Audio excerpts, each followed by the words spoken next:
Hello, everyone, and welcome back to the Star Wars Stuff Podcast. My name is David, I'm Colin. and this is where we talk all things Star Wars, and especially today, we're going to talk about The Mandalorian, Chapter 19, Mm-hmm. entitled The Convert. Yeah. And I stayed up late last night. We did a pre-show, we did a post-show, and I loved it. I thought it was really cool to see some old places that we hadn't seen in a while, some new ships flying after some older ships. But before we get started, we definitely want to give some props and shout outs to our beloved patrons here. So we have some in the chat right now, but of course, we want to recognize people on the purple tier: Chris Simpson, Kevin Leininger, Devin McCaffrey, Drew Peters, Sean Greathouse, Zach Netzel. On the red tier, we have Fenrir526, Maya Morris, Texas Vader 76. And on the black tier, we have Maka Tautala, Nathan Shank, Evan Opaker, and Liam McCallion, which I believe Evan and Liam are in the chat right now. So thank you so much for all your awesome love and support. And on to the breakdown of The Mandalorian Chapter 19. So, what did you think, first of all, of this episode, Colin? I thought it had two storylines happening at once. I wasn't expecting anything with Coruscant in this episode. I think I was low key hoping, but I'm glad that we did. I thought it was great. It made me super, super excited for the future.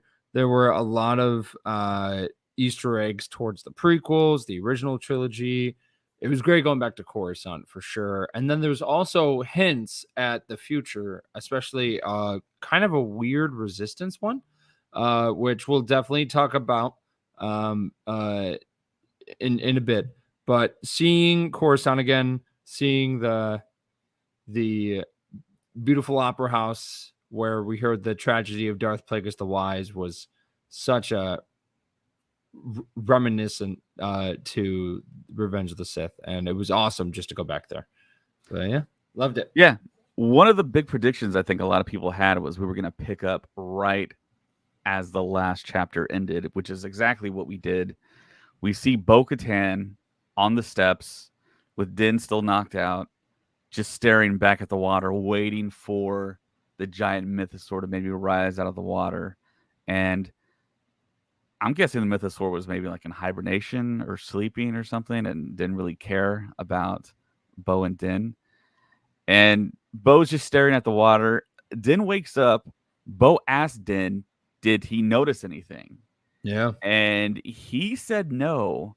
But do you think there's a possibility that he did notice something and he's just kind of playing it to see where Bo Katan's I wouldn't allegiance kind say of is? I wouldn't say that. I to be honest, here's my thing. I honestly think uh I honestly think that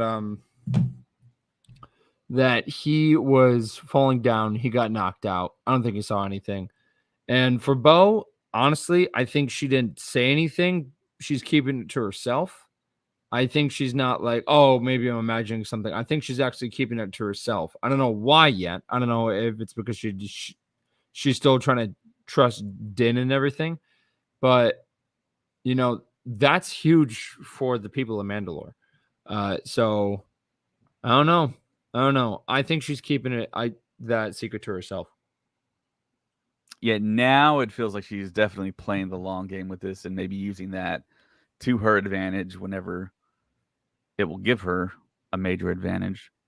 Yeah. So the next sequence we get is them in outer space, and we're in the cockpit of the gauntlet, and you hear Din say, "This is the way." Bo Katan says, "This is the way." Then it cuts to Grogu, and he kind of mumbles something, and it's like, "Oh my gosh, is he trying to actually talk?" So I thought that was kind of, but of course it was just like baby talk. Yeah. So the gauntlet gets hit by some TIE interceptors that are right behind the ship. They go into kind of evasive maneuvers. They're close to Kalevala, though. So they approach the planet. Din jumps on the back turret and blows up one of the interceptors. I still think it's great that we are getting TIE interceptors because we haven't seen them live action since Return of the Jedi. We've seen them in Rebels and everything, but we haven't seen them Yeah. live action since that movie, which this year marks the 40th anniversary of Return of the Jedi. Fun fact. Uh, have they announced that they're doing a Return of the Jedi panel at Star Celebration yet? Yes, they have. They're doing a panel. Ming Na Wen is going to be the host, That's awesome. and pretty much everyone that's signing there and doing photo ops from that movie are going to be on the panel, apparently. So yeah, That's that should be awesome. fun. And I think that's happening on Sunday. But back to this chapter. So for me, this is prime Star Wars. I love to see the space battle stuff. They go from space to the atmosphere of Kalevala, and we see the gauntlet in live action glory here, dogfighting with these TIE interceptors. And TIE interceptors are a little bit different than TIE fighters because TIE interceptors have shields and they can go into Yes. hyperspace as well. And Bo brings up, okay, so I'm going to drop you off next to the N1 so we can tag team these interceptors here. And we get the drop off, and it was pretty cool to see Din Djarin slide and then jump in the N1, and then he quickly takes back up, takes off, shows the nimbleness of the N1 starfighter, and does this maneuver that I think reminded everyone of a certain age of Michael Keaton's Batman when he flies up in front of the moon and shows basically Yeah. essentially the bat signal and then falls back down and takes on that TIE interceptor and uses the bomb to blow up that interceptor. Super cool sequence. That was awesome. I love the whole chase scene. I loved seeing the dog fights that they were having in space, and now we're like in the actual core of the planet and fighting and everything. I love Din jumping out of the I love Din jumping out of the ship at full speed and landing at the last second with jetpack. I thought the whole scene was great. I loved it. I think we've seen mostly everything from the trailer now. I think there's only a couple of things from the trailer that we haven't seen. I know this whole chase scene through the kind of canyons of this planet were in the trailer. So now we're kind of running out of shots from the trailer. Yeah, yeah. So we get a very, very impressive dogfighting sequence. It looked like a film. It didn't look like a TV show. It looks like they really spared no expense. It was awesome. I loved Yeah. it. I was cheering the whole way through at 2 a.m. Yeah.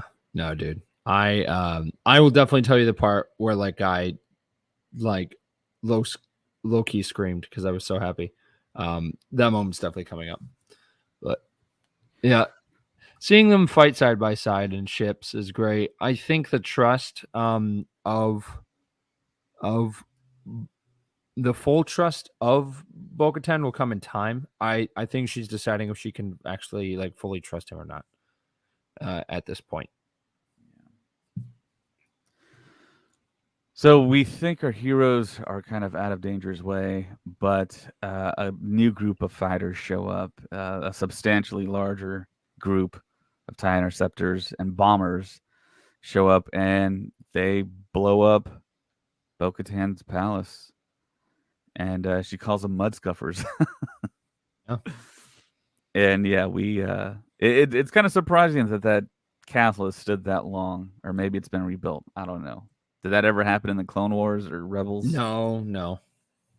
Okay. They never So went to the so castle during the Clone Wars. what are we thinking here? Is this uh maybe a remnant of what Moff Gideon's crew was? Is this a different Okay, warlord that so Bo picked? so we find out later in the episode, which again we'll dive back into it. We find out that the rumor is that he died, that the Moff Gideon's dead, or that he escaped on his way to the war crime trials thing. And I think he did escape, and he's out for revenge at this point. I think he wants full out revenge. I think he's unhinged. I think his anger is going to be very similar to Grand Admiral Thrawn's from Rebels. because the way that Admiral Thrawn would act, he would act cool and collected, and then all of a sudden he would just snap at some point and get really angry, and then he would go back into it. And I think that's a trait that Moff Gideon is going to have, and I think he's mad at at Din Djarin. He's mad at Bo-Katan. He's mad at everyone. And I think he's going to take his anger out on Grogu. He will not try and capture him and clone him again. I think he's out for the kill. I think he's out to go and kill Grogu this time. So you think Moff Gideon is going to be the main player here in this season? Yes. You don't think it's Thrawn already? I think we won't see Thrawn until Ahsoka. If we do see him in the season finale of this, I'll be blown away, because that would be a great segue into Ahsoka. I would love that. That's what it would make sense to me, is that like they might use like Moff Gideon, but it's like him in prison. Like I don't think that he's still a leader or anything. I think it's now moving into Thrawn being back or whatever. And I feel like they're gonna have to go and talk to Moff Gideon to be like, so how do we get rid of this dude? And they're like, this guy is literally unwavering. So what other Imperial warlord could it be? Because I know some people have that theory, including one of our listeners, Kevin. Who do we think it could be? I don't think, I mean, could it be General Hux's dad? Maybe. Could it be because at this point he is, they were all meeting on Jakku specifically to try and save what was left of the Empire and kind of reform it. So it could be him. I'm just trying to think of who else it could be. Well, it doesn't have to be anyone necessarily that we've been introduced to, because Bo-Katan had that dialogue when she was piloting the Gauntlet that she made several warlords mad. Yeah. Paraphrasing, but she gave off that impression that it could be any one of these kind of splinter-celled Empire factions that are now kind of roaming, kind of disbanded. So, but yeah. Hey, what's up, Kevin? See you in the chat there. Yeah, some interesting and good ideas. So moving on to the next scene. As I described, there's more interceptors on the way. Din gives Bo-Katan coordinates to make the jump to, we don't know yet, but they jump to the Mandalorian covert, which is what we see towards the end of the episode. And yeah, there's more footage here of Bo-Katan's palace being eradicated.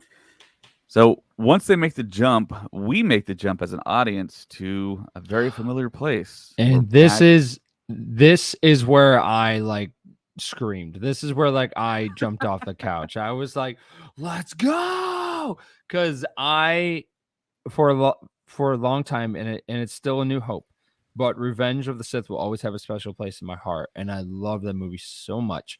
And the fact that we're going back to actual locations, unlike Andor, where we only went to the Senate building, there's a lot of different places in Coruscant that I kind of recognized, and a lot more stuff from Clone Wars that I recognized as well.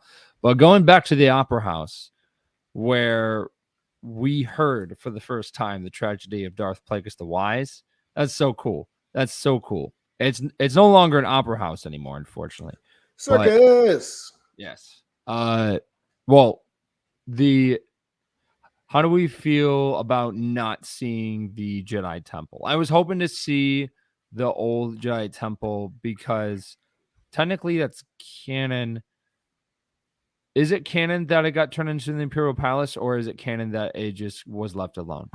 Because in Legends, the Emperor turned it into his palace, like his castle.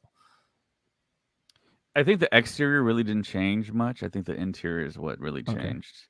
But it really wasn't relevant to the story. So right. There's no because point. In the special editions, George Lucas. Well, the reason why I'm saying is because we are in Coruscant. We are flying through, of the different skyscrapers, and you would just think, you might see it in the background. So that's a possibility. There's a lot of stuff going on, moving around. So yeah. I'm really kind of wondering what kind of Easter eggs we're going to find. I'm pretty sure they stuck the Falcon back there somewhere. which is Lucasfilm's tradition. We did get a Corellian freighter in Revenge of the Sith going into the back of the Senate building. So who knows? But So yeah, Liam's saying didn't they build over the temple? I think I was in Legends, because if you watch the special editions of Return of the Jedi and you see like all the different planets celebrating, and I always thought that they did build over it because of that whole comic with, how they threw in all the lightsabers. Yeah. Like, I thought it was hinted at in there that they built over it, but I don't know how much of that is canon anymore since we got he's had 2 lightsabers. Right. And I'm like, okay. Well, if you see the version of Return of the Jedi on Disney Plus, they will show you like just all the planets that are celebrating. One of the planets is Coruscant, and as they're knocking down a statue of Palpatine and kind of crowd surfing a stormtrooper, if you look in the background, there is the Jedi Temple, and it's fully there. And that version on Disney Plus is the canon one. So that's why I brought it up, because in Legends they turn it into the Emperor's Castle, but then we saw the concept art for the Rise of Skywalker, and that part of the city was abandoned, and it was going to be where like there were like these giant wolf type creatures, and then we found out that the Sith temple was underneath the Jedi temple, and it was supposed to be a whole reveal. We never got it. Yeah, that would have been cool. So one of the next shots we get is inside the Opera House, and we see some holograms of a very familiar thing to us here on our planet, which is DNA sequencing. DNA. And it's Dr. Pershing giving a TED Talk about his life and what he went through and the importance of cloning. And he gave a very heart-wrenching story about his mother, that if there was cloning, he could have cloned one of her organs. I believe it was her heart, and saved her, and it could have prevented her from dying, which is a theme within Star Wars. And we get a close-up of Omid Tahi, who plays Penn Pershing, and he grabs his ear. And do you remember what was said at this point? Okay, no, but I can tell you why it's very important for him rubbing his ear every single like for every single time that he rubs his ear. It's from the season finale of season 2 of Mando, where I believe it's Cara Dune that shoots the Imperial officer that's holding him at gunpoint, and and she shoots the guy in the face, and the blaster hits his ear. And then every single time that he kind of thinks about the Empire, if he thinks about cloning or anything like that, like real hard, you see him kind of itch his ear like that and kind of like caress it, because I think to him that's kind of like the reminder of cloning is important and everything. But I just noticed that every time that like he just would touch his ear every single time that he really thought hard of the Empire, or he lost train of thought, or just something involved in that category. Yeah. So we do notice that the comms officer from Moff Gideon's ship arrives and gets in the audience, takes a seat, and it's Katie O'Brien, who we find out her name is Elia Kane, which I don't think we've ever heard in any Star Wars canon before or Legends. And we see him walk back out of the Opera House and run into these people out here, these kind of aristocratic people. Seem like they're the wealthy of Coruscant. I was going to be drafted. Yeah. No, that's the Empire, silly. I also thought how they were like, of the Empire, the Rebel Alliance, the New Republic. I can't keep track of these, like all these teams or something like that. And I was just sitting there, and that kind of brought me back to Andor, of where they were just talking about the Empire and kind of being snotty about it and being like, who cares? I'm making money. It doesn't matter to me. And then that also kind of goes to what Bill Burr's character was saying about in season 2. He was talking about like how, oh, like, hey, it doesn't matter if you're, Mandalorian or part of the Rebel Alliance or part of the Empire, and at the end of the day, you all want the same thing, and that's what this scene kind of reminds me of. Yeah. And yeah, it was basically the same steps that we see George Lucas and his daughter at the top of, right? Yeah. And we get that one shot where a lot of people thought that was Garza Thwip walking up. But yeah, Mob Rules on YouTube says I was not expecting the whole episode to be about him and the other Imperials. I wasn't either. I didn't think Omid Abtahi and Katie O'Brien were going to have this big a role in this season, but they did, and it was interesting what they did here. I think it's super refreshing. It's just extremely weird to me that we're doing this in Mando wise. Like Yeah. I feel like Mando, like this season, has amazing ideas, and like they're profound and questions that I've always wanted to know from the kind of viewpoints of people I've always wanted to see. However, I'm not sure how much this plays into the fact that we are watching a cohesive story of the Mandalorian.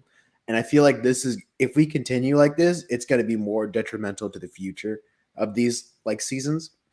Because like if you take Mando season 1, that as a cohesive story from the beginning to the end, same thing with season 2. This, I'm kind of like, what are we doing? I still don't know what we're doing, really. Like, it's 3 episodes in, and I'm wondering where we're really going. These are some really good ideas. I just don't know where this whole season is headed.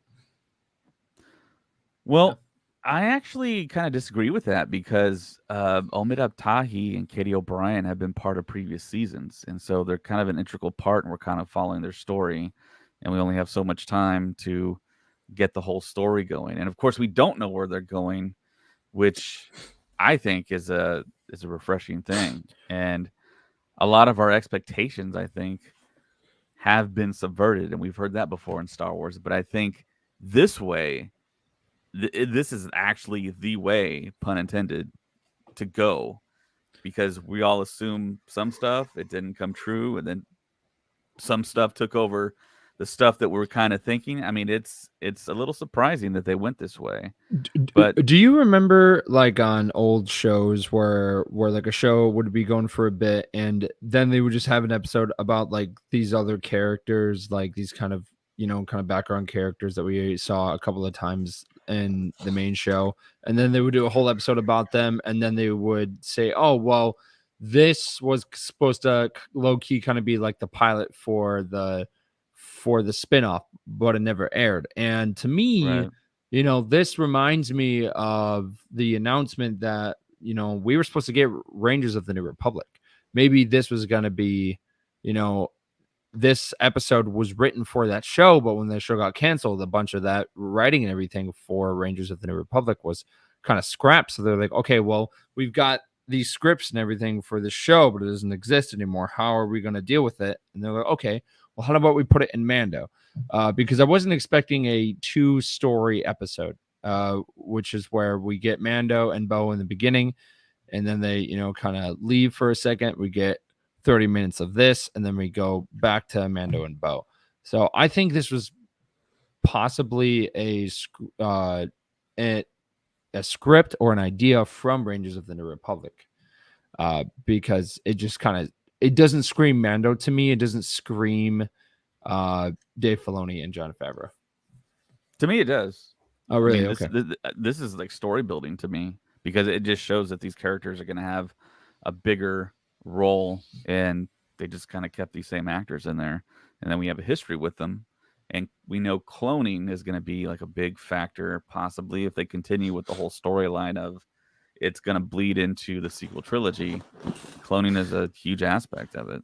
I think that's where the whole thing of like it doesn't feel like it's technically Mando wise, whereas like the season is still a Mandalorian season. Like it's still the Mandalorian, and I don't expect like these different time period parts going like off into this bit is about cloning and this bit is about this, and it's like I really like it and I really enjoy it. I just don't think that it's where I thought it was going to go. It's like I was expecting a story about the Mandalorian, not whatever this is. But I'm happy with what it is.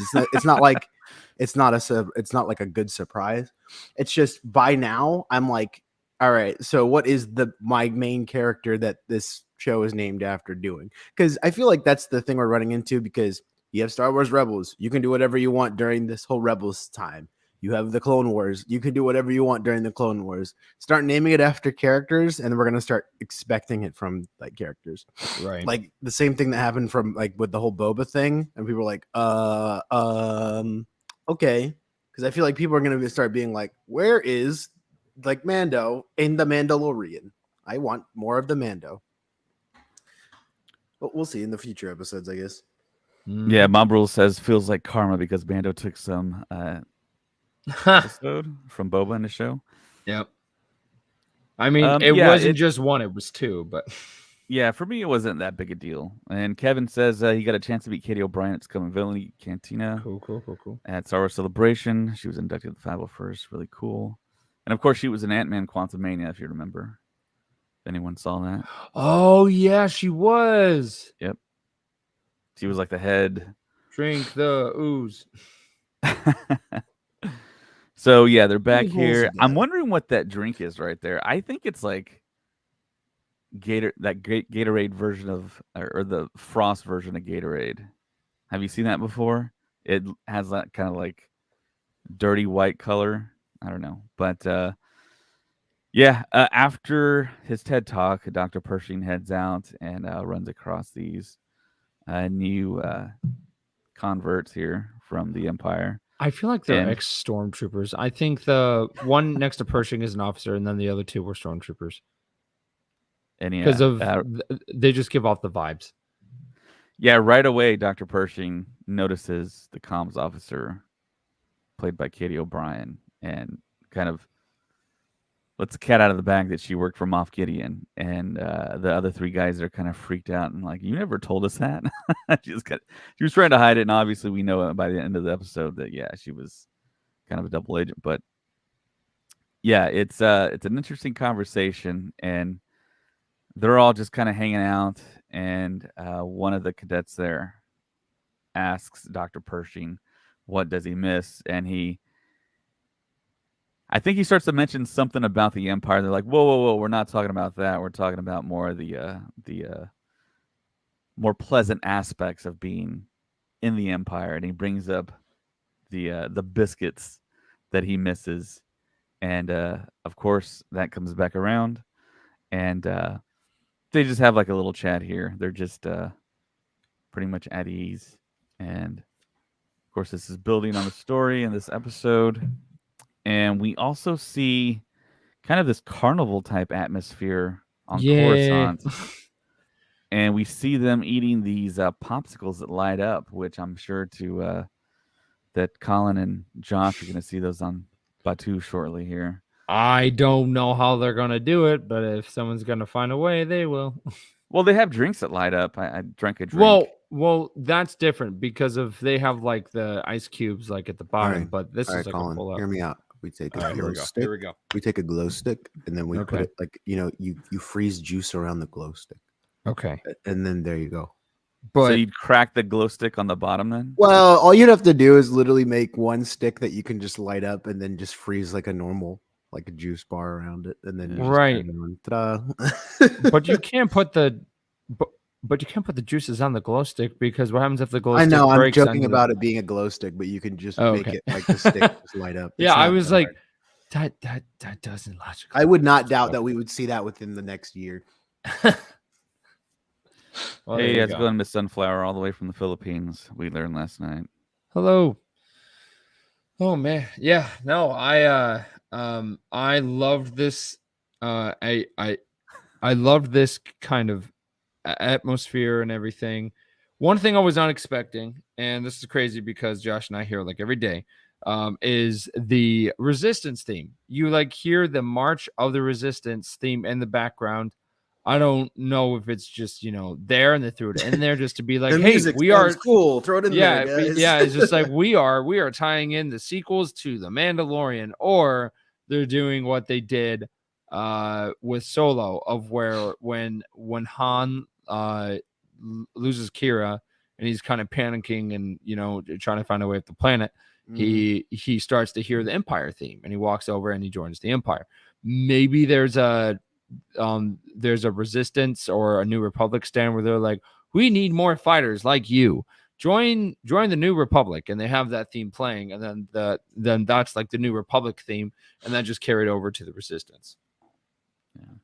Maybe. Yeah, I thought that was kind of an odd thing that they did. And if you look at the middle of the picture, if you're watching us on YouTube, and by the way, if you're watching us on YouTube, don't forget to like the video and comment below, subscribe, of course. Yeah, thank you very much. So in the middle, you see maybe the tip of a mountain on Coruscant, and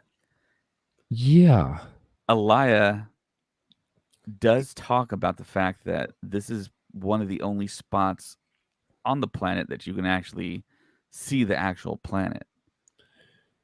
And I believe it was not this peak specifically, but they definitely talked about the mountains and the High Republic. So I would have loved to seen Coruscant before the city was there, and I think that's something we could definitely explore. An Old Republic trilogy, they could totally do it. Do it. Just saying.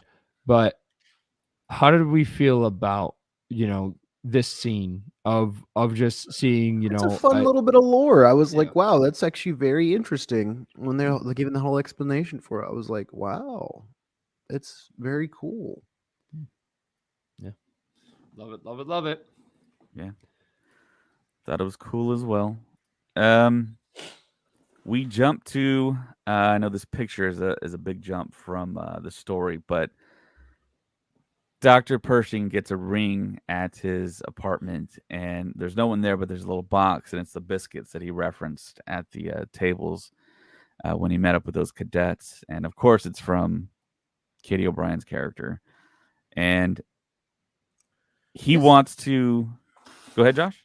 No, you can continue with the story, but two of the things that I noticed that were pretty interesting is his jacket is almost the same as Officer K's in Blade Runner 2049, and they also do that whole like cells interview thing when they're talking to him. Yeah, that I was like, that reminds me so much of like, let me see how you're feeling. We're gonna ask you the exact same questions, and you gotta tell us how you feel. And I was like, That also is Josh's like favorite movie too. That is my favorite movie. So I'm glad they finally got it. Yeah. Oh man, yeah. Yeah, no, I just love Coruscant altogether. I'm so glad that they went back there. And we've gotten Coruscant and like a lot these I will take 1,000,000 rounds of Coruscant over Tatooine. Yeah, because we've gotten a lot of Coruscant over these past couple of months, because we got it in Andor. We got it in the Bad Batch, and then we got it here. You know where we need now? Naboo. Please. Naboo. And there's rumors that we are going to that planet in Mando at some point this season. So who knows? Mm-hmm. Who knows? It would be cool. I want to see a Gungan. I want to see Jar Jar. You did this to all of us. So yeah, Katie O'Brien's character explains that he can get his mobile lab that he's been wanting, and Dr. Pershing is trying to reconcile the fact that it's against the rules of the New Republic to study cloning, practice cloning, but Dr. Pershing thinks that his study and his research, what he was leading to, were big breakthroughs, could help the New Republic in the future. So in his mind, he's doing this all in the vein of being on the light side rather than doing this for nefarious reasons. So Katie O'Brien says there's a way we can do this. They jump on a train. They basically pull what Colin did in 2019 Chicago Celebration and sneak through. I didn't sneak. I walked and we showed QR codes and we got in. That's all I did. Right. So they get on the train. They see some interesting aliens, and some droids that are basically, I guess, Coruscant's version of traffic cops start asking for tickets, and of course they have none. So they proceed to walk towards the back of the train, jump from train car to train car, very classic Western style, and they get to the very last train car. And in this scene here, she's asking Dr. Pershing to trust her to jump, and they're going at a very high rate of speed, but they manage to jump off as they're about to hit the next train station, and they land on a very cushy, almost mattress type material that's stacked, very convenient, and they kind of roll off. Oh, this was all my plan. All right. So yeah, all part of the plan. So they walk up, and we get this reveal that we saw, that I think Colin saw in the Mandalorian panel in 2022, where they show the Star Destroyer in all its glory. Yeah. They and I remember this shot in particular from the trailer that they showed at Celebration, because the shot before was a bunch of the Ancelians and Babu Frick.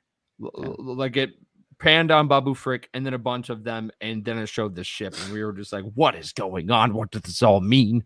And then shortly after they showed everything for Ahsoka, and we were even more like, what's going on? But yeah, so that's a trailer shot. That's cool. Yeah, and we can see clearly Dr. Pershing and Katie O'Brien's character. They end up crossing that bridge you see on the left-hand side, going into the old school Star Destroyer, and end up walking through corridors, getting to the lab area. Dr. Pershing talks about how he dreamt about, as a kid, having a lab like this. And when he finally got to a lab like that, he couldn't believe that he got that far in his career. And they hear some rumbling outside. And that's when I think everyone thinks, okay, well, something's going on that's kind of like leaning towards someone essentially Katie O'Brien's character setting up Dr. Pershing. And that's when we kind of see the plan that's happening in real time. And before that, actually, Katie O'Brien's character does introduce herself to Dr. Pershing as Elia Kane. And then Dr. Pershing reveals his first name, which is Penn Pershing.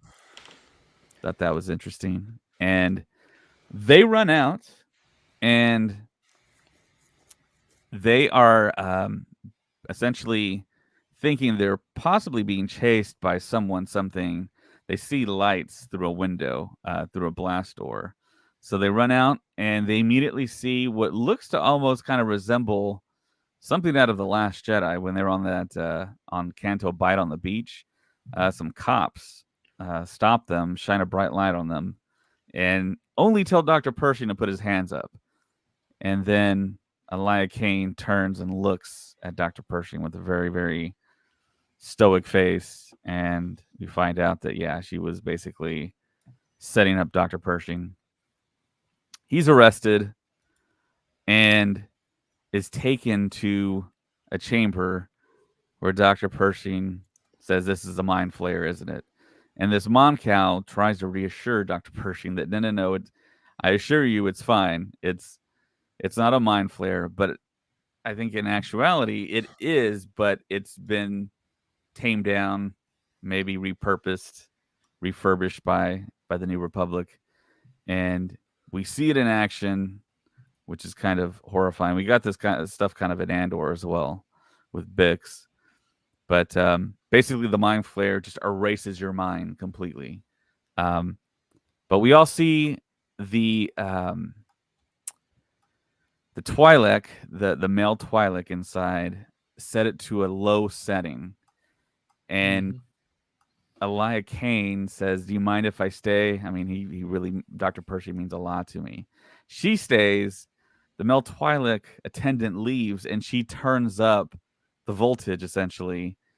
and really fries Dr. Pershing's mind. So we don't know what's going to happen with this character now. Is he going to die from this? Is he going to become a vegetable? Is Omid Abtahi's job done now with the Mandalorian? Or what's going to happen? No, this is here? a mind flayer. No. It's much better than a mind flayer. Don't worry about it. Just put on the pretty glasses. You won't feel a thing. There was also the Easter egg of him saying, "Hey, it's a trap," and then the person say the camera automatically goes to the Mon Cal, and it's like, yeah, oh my gosh, it's so on the nose. Yeah, it's like, hey, guess what? Here's a Return of the Jedi Easter egg. We've seen Return of the Jedi. See, it's a trap. Okay. And we like Dungeons and Dragons Mind Flayer. You see? I could see the next time we see Pershing, like somehow like Mando or someone in the New Republic needs them, and they do something very similar to the Princess Bride, and like he's knocked out, dude. And he's I really hope he's not like like mentally impaired now to the point where they're like, all right, we need your help, and he's like, like so annoying. 1 + 1 is 2. All right, let's go. So yeah, that's kind of sad. They like probably fried his brain, like, for sure. I do really like his character, and then this is going to be interesting in the fact that if they need him later for things, I feel like they're going to be like, remember, and he's like, I'm trying, I cannot, and then maybe they'll have to go and try and go to somewhere to re-neuralize him like they do in the second Men in Black movie. Yeah, that's what I assume they're going to have to try and do. Well, and so in Rogue One, I know David's gonna know this answer. Bone Golik, right? Yeah. That creature was an actual mind flayer, right? Or no? No. They don't say that it is. They okay. It messes with you to tell the truth. Right. And it's like a lie detector test. Yeah. But right. The side effect is you go insane. Right. So you lose your mind. You don't forget stuff necessarily. Okay. Cool. Cool. Yeah. I think you're relating Mind Flayer with being a creature because they do it in like Stranger Things. Yeah. Like but I mean it makes sense. It's understandable. Yeah. All right. And Liam says, so if the point in this was to kill him, then this whole section seems pointless. It seems pointless and could have happened off camera. I think that Moff Gideon sent her. I think she was undercover. I think Moff Gideon is he's mad, bro. He's mad. He just wants revenge on everyone that wronged him in a way. And I think he sent her. How is he out? Do his bidding. That's what I don't know. I think we might have an episode him, where we see it. That's why I don't think it's him. I genuinely think that it is someone else because it wouldn't make sense if it is Gideon because it's Christopher Lloyd. Yeah, dude.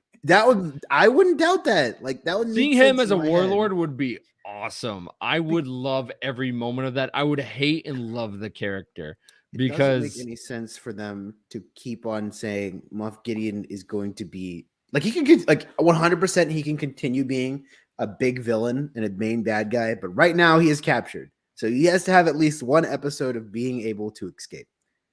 I think they've been hinting at him like being like more evil than ever in this season, and the actor has even come out a bunch of times saying like, I hate Grogu, I want to kill him. Like he has said that so many times. Let me kill him. So I think we're definitely gonna see some type of revenge mission from him.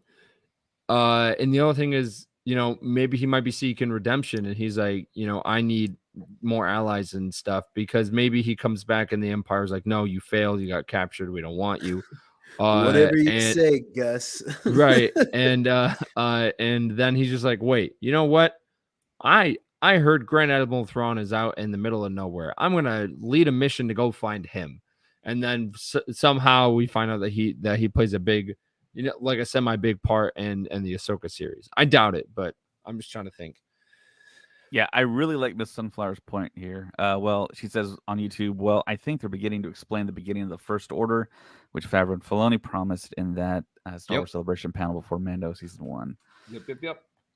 There is some question, though, because that last interview that we've gotten is it almost feels like they might be moving away from bleeding into the sequel trilogy. So, I mean, there's that as well. But I mean, yeah. they did have the Resistance theme just playing in the background. Right. Yeah. And that's Joseph Shirley who's doing the scoring. So he made that choice, and they approved it. And yeah, Miss Sunflower says this episode is probably a plot in Rangers of the New Republic that was absorbed in Mando season 3. That's just what Colin was saying earlier. Yeah. And we jump from this horrifying scene to going to the Mandalorian, going back to the Mandalorian covert. Yeah. So Din kind of debriefs Bo-Katan in a way, and says it might be best if you don't take your helmet off, which she hasn't done yet. So my family's really religious, so don't bring up anything. That's the whole vibe I got from that. I was like, nice. Just be cool. Just be cool this one time, please. Please, bro. Yeah, but it seems like Bo-Katan is really playing the long game here, and yeah, she's going to utilize these cult members in whatever she's trying to do, trying to regain the throne of Mandalore, whatever she's trying to do. Yeah, that's the assumption. So they pull up on Paz Vizsla here and crew, all these different Mandos.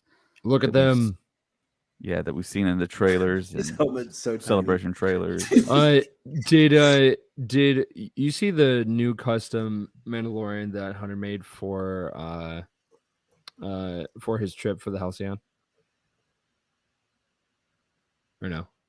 Okay. No. It looks so cool. Like so for example, do you see the Mandalorian to the right? Well, our right of Paz Vizsla, the leg of that Mandalorian is definitely Stormtrooper armor. Right. And what Hunter did is he made half of his belt like a Mandalorian belt, and then the other half was like a clone belt, like from the Clone Wars, from a clone trooper. Nice. Yeah. So Wow.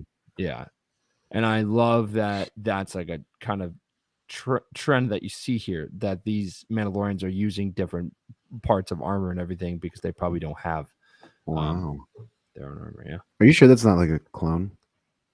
That's a stormtrooper armor, because it looks like clone armor in my opinion. I am looking. I'm pretty sure because if they all know that technically a Mandalorian is all of the clones, why wouldn't you want to collect all of that? Okay, so that armor in particular, I'm going to say is either a TK or it's a Sand Trooper, and I'm looking at it right now. Yeah. Yeah. You can bring up the legs. Bring up the legs. Yeah.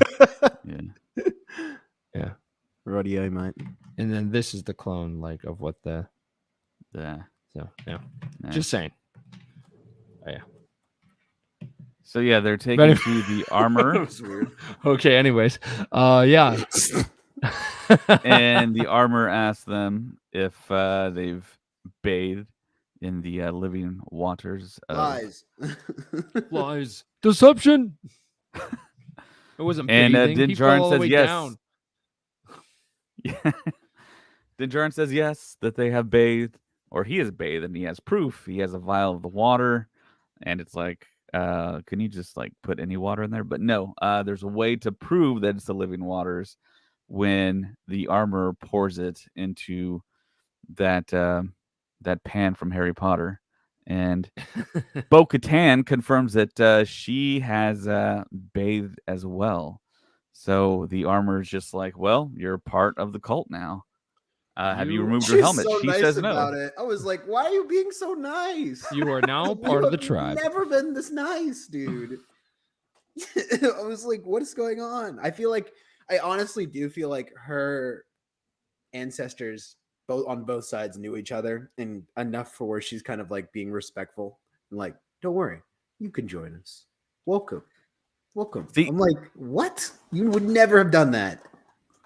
Can we also talk about how someone from the Kreese family and the Vizsla family haven't been together in the same room since the Clone Wars, which I think is awesome. Because Paz Vizsla is the son of Pre Vizsla, right? Past Vizsla. Paz Vizsla is the son of Pre Vizsla, right? Yes or no? I'm not quite sure if it's a son. I know it's a son, relative. nephew. Yeah, It is they're a descendants descendant. of Tar Vizsla. Yeah, A descendant of some sort, but still, someone from Clan Kreese and Clan Vizsla have not been in the same room since the Clone Wars, which I think is a very, very cool thing. I'm curious if they'll have any resentment towards each other because of the Death Watch and what they did. Night Owl. I was like, yeah. Because of the Death Watch did have some involvement in Satine's death because they did help Garnet Maul. Yeah. That's Mandalore. something I want someone to at least acknowledge or say, or just have some piece of armor. That's why I've always thought like I feel like it's going to be the armorer. Is either the horns on the helmet. Either is one or has it as a tribute. So it'd be interesting. Yeah, Miss Sunflower states Paz Vizsla does not look happy at the end there. It's incredible that we can tell when these guys are happy or sad when you can't even see their face. It's an incredible thing they do. They're able to achieve. But yeah, it seems like Paz Vizsla. I don't know what is his issue, man. He's like, he's just mad all the time. Back up, bro. This has been happening so much. Like, it's funny because it's happened already to where he's done this whole exact thing before and then been proven wrong in the end. And it also happened like what we've had it in multiple different things now. And I don't know what his issue is. I'm like, dude, pick a lane. You've helped me once, but now you don't want to help me. You want the Darksaber, now you don't want the Darksaber. It's like, bro, you're like, give me the Beskar. No, you don't want the Beskar. Fine. I don't know what he's gonna end up being in the end. I honestly, I'm like, can you at least sacrifice yourself so you can redeem yourself? Because in my eyes, I'm like, get rid of this guy. Goodness, he's just making problems for no reason. Yeah, Haters gonna hate. Yeah, he's just grumpy all the time, man. He just needs a Snickers and he'll be fine. Yeah. So we see the living waters poured in by the armorer. It turns blue. It's purified. He sees the past. And then they all get congratulated like they're at church or something. Let's go. Nice work. Great job. Congratulations. I was like, Yeah, they're both approached. Welcome to the tribe. Welcome to the cult. And then the last shot is Bo-Katan staring at that mythosaur skull that's all Beskar, which is going to loom large. Black. And that is it.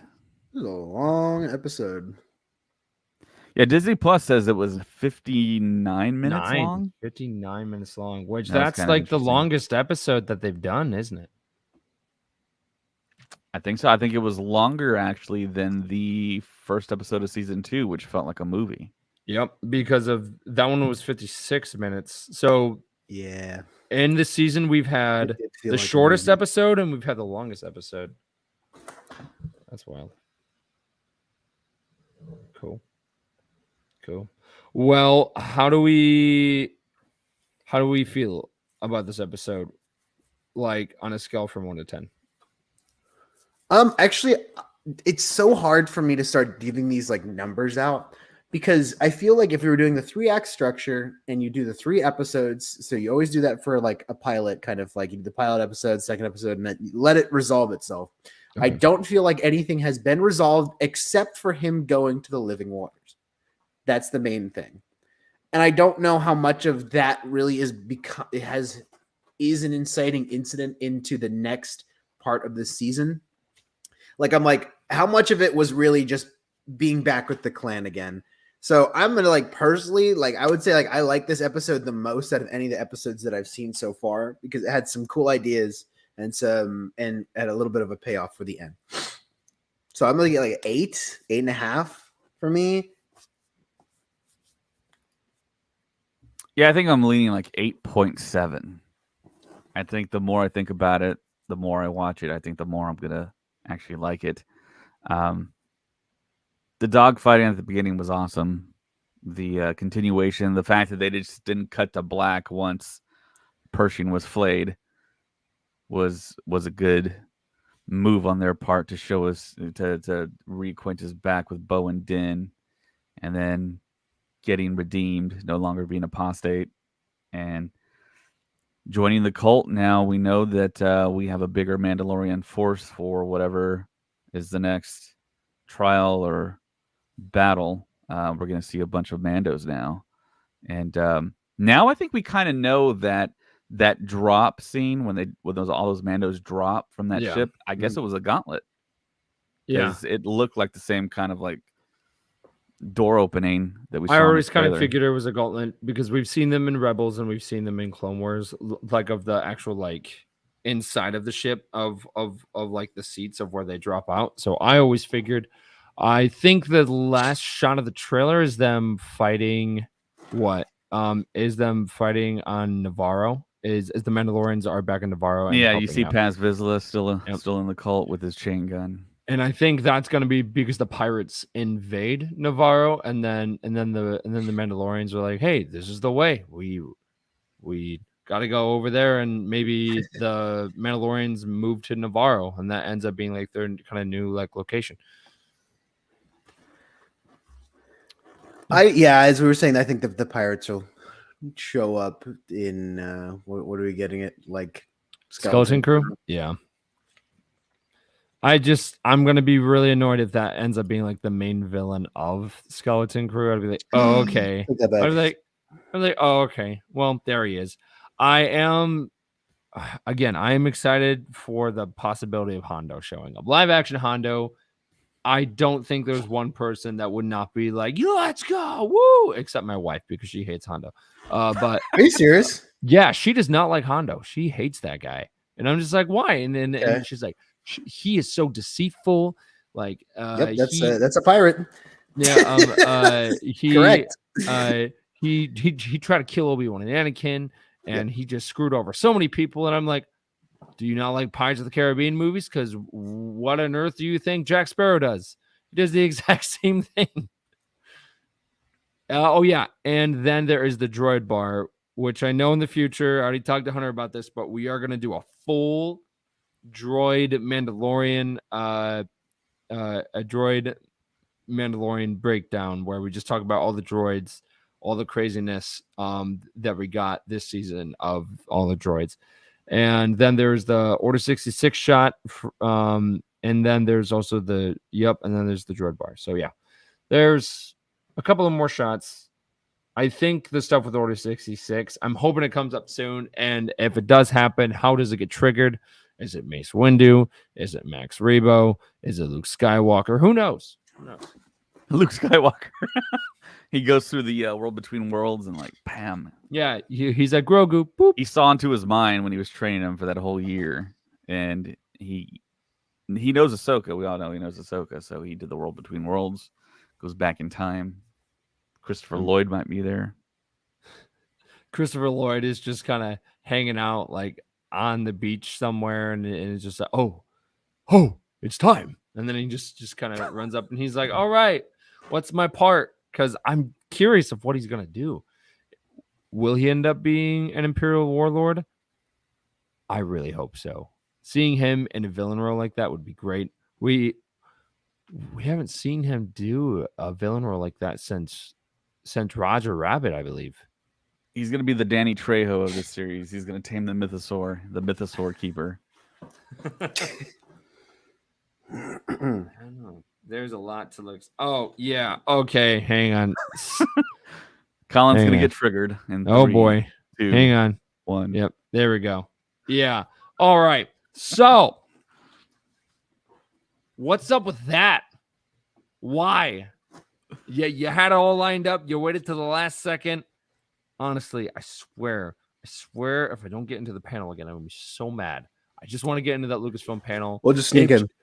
If Josh doesn't get any panels, I'm gonna be mad because this is his first one. It's like, dude, come on. People travel across the country to go to these big conventions, and you're telling me that you were gonna put a buffer in that because some people complain about camping out in line. I honestly want a full explanation on why they do the lottery system because they never explained fully why at all. Was it because people complained that, oh, well, the people camping in line overnight got in? Yeah, because we wanted to be there. We really, really, really, really wanted to be there. Well, Colin, I think it's most like people. Comic-Con. Gosh. I think most people aren't 6'2", 170 pounds, in peak physical shape that can spend the night. Okay, well, I'm flattered, thank you, but I'm telling you right now, camping in line was so much fun. Again, this podcast wouldn't exist if we didn't have if we didn't camp out in line. Like it's such a crucial thing, and it makes the panels more exciting. Like of those big panels, more exciting. And I cannot stress enough like how amazing it was. And I don't know if it's because people were complaining that camping online was too much or something. But honestly, I think they should have a total separate line for that to where they can have people line up in the morning or something like that. And then the people who really, really want to be there. Yeah. Oh my gosh. Camp out. We just had to start this, didn't we? Yeah. Josh doesn't want to talk about it, but I'm gonna. It's like literally I've been dealing with this for like the last year and a half. Oh yeah, you will understand. You will understand if we don't get our panels. I'm telling you, it's gonna right be the now. whole 11-hour conversation on the plane, Josh. Oh my god! Then we're gonna get there, and he won't win one of the panels, and he'll be like, "Oh my gosh, can we just come in, please?" And they're gonna be like, "Sorry, man, you didn't actually win it," and he's gonna be like, "Oh, please, can we come in?" And he's gonna look at me, and he's gonna do this stare, and he's gonna be like, "We're gonna sneak in, okay, buddy? We're gonna sneak in. Follow my lead." We'll actually find out on March 28th or right before. But the anticipation is killing me, bro. Anticipation is killing me. Man, it's so close. It's just around the corner. Wow. Yeah, revealed today, the latest news from Star Wars Celebration, that Lightspeed Lane reservations will be active. The Lightspeed lanes were great for Chicago and Orlando because those convention centers are the biggest, I guess, in the world or in North America. They're massive. And yeah, you need Lightspeed lane reservations. Otherwise, you'd be waiting in that line for like 8 hours. Mm-hmm. Drawback is a lot of the stuff might be gone by the time you get in there.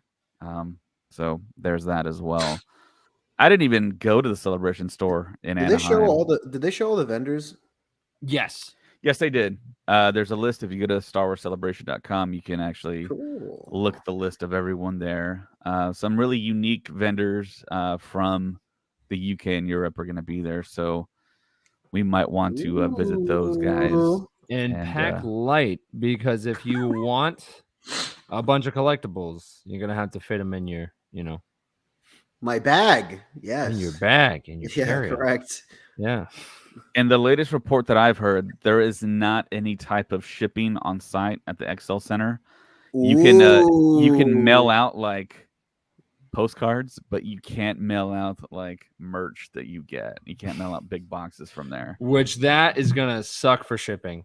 So if you want that giant sideshow statue, good luck. Give me the giant pork. Yeah. Of just be like You're gonna have to buy an extra seat on the plane for it, like Colin did when he won his pork in Georgia. Oh man, so it was wild, wild times. Yeah, no, I'm so excited. I'm probably gonna start packing here pretty soon. Yeah, it's gonna be pretty exciting. I'm pretty excited. I think Josh will just.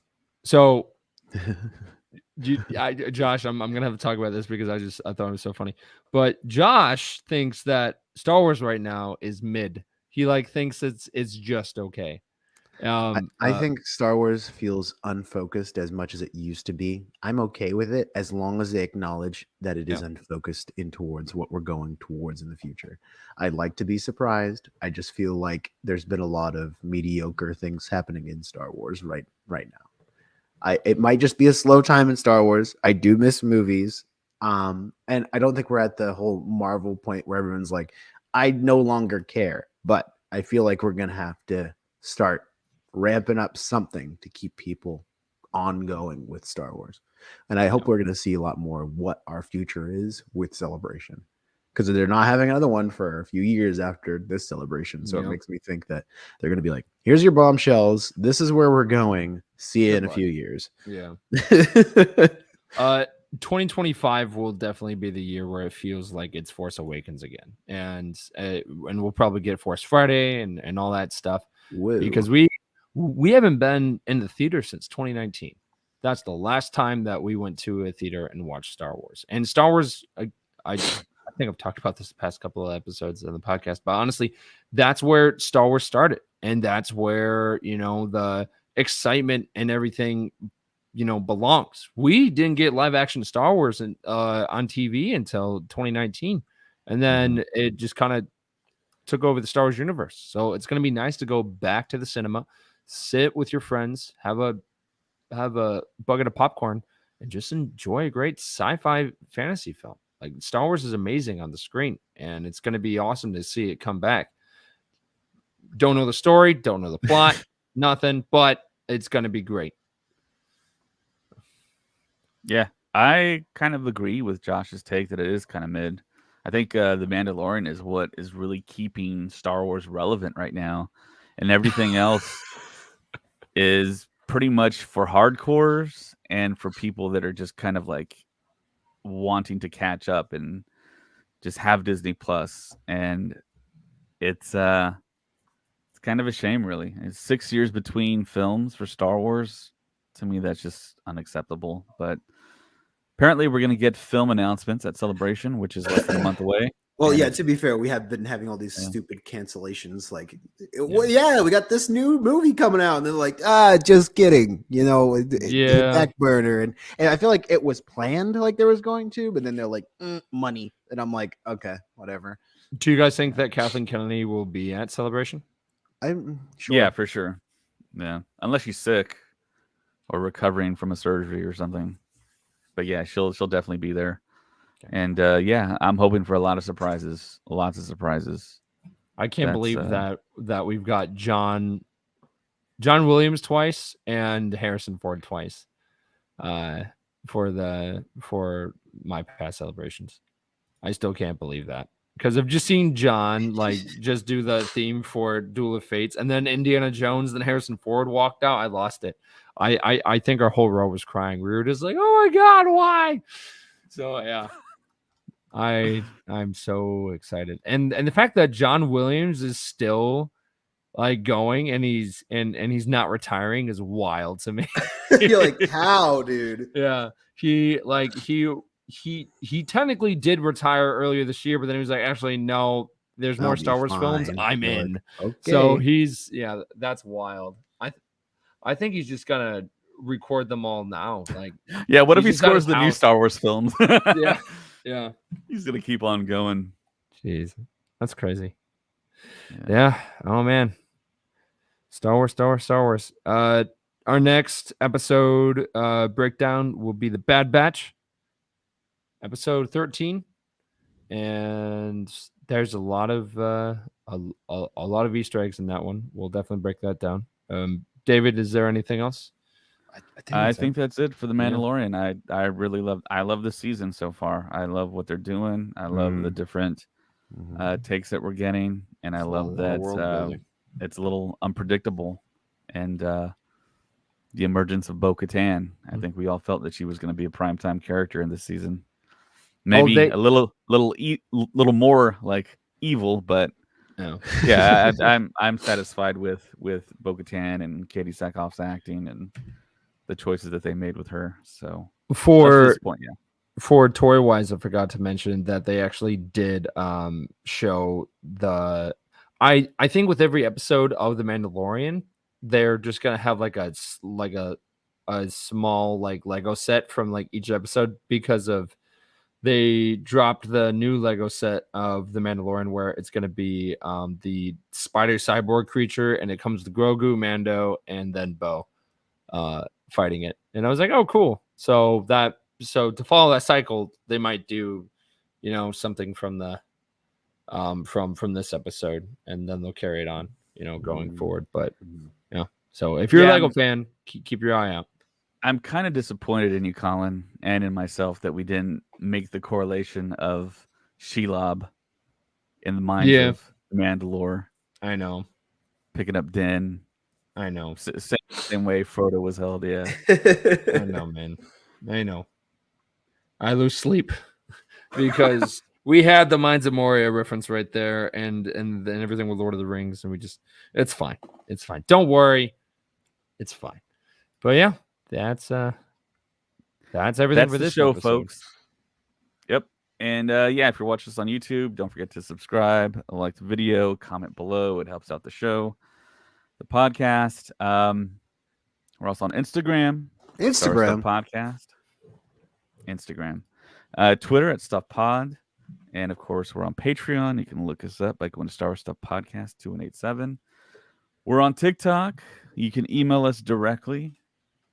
We're on Facebook. We have a page. We have a group. And if you want to be so kind as to go to Apple Podcasts and say something nice about me, I encourage you. Yeah. Just David. I like David. David, cool. Yeah. 5 stars. Write David's a review. Cool. Talk about Focus. You can also see us on the website, Stuff Podcast Network. You can learn a little bit about the hosts for Star Wars Stuff Podcast and the Marvel Stuff Podcast. Can we give a shout out to Ray? Like, she does so much for the podcast. Like, every single logo and art that you see for the podcast, it's her, and she is so talented. So please go and give Ray some love. Yeah. If you look, go check her out. On the top right corner over there, these are all the logos she designed for us. Oh wow! Yeah. Wow! It's changing. Wow! That's great. Whoa! Wow! Whoa! That's the other side, but close enough. Oh, on mine is showing up here. Really? Yeah. Wow. Okay, that's interesting. So for Colin and Josh, my name is David, and may the Force be with you. Always. This is the way. I'm Batman.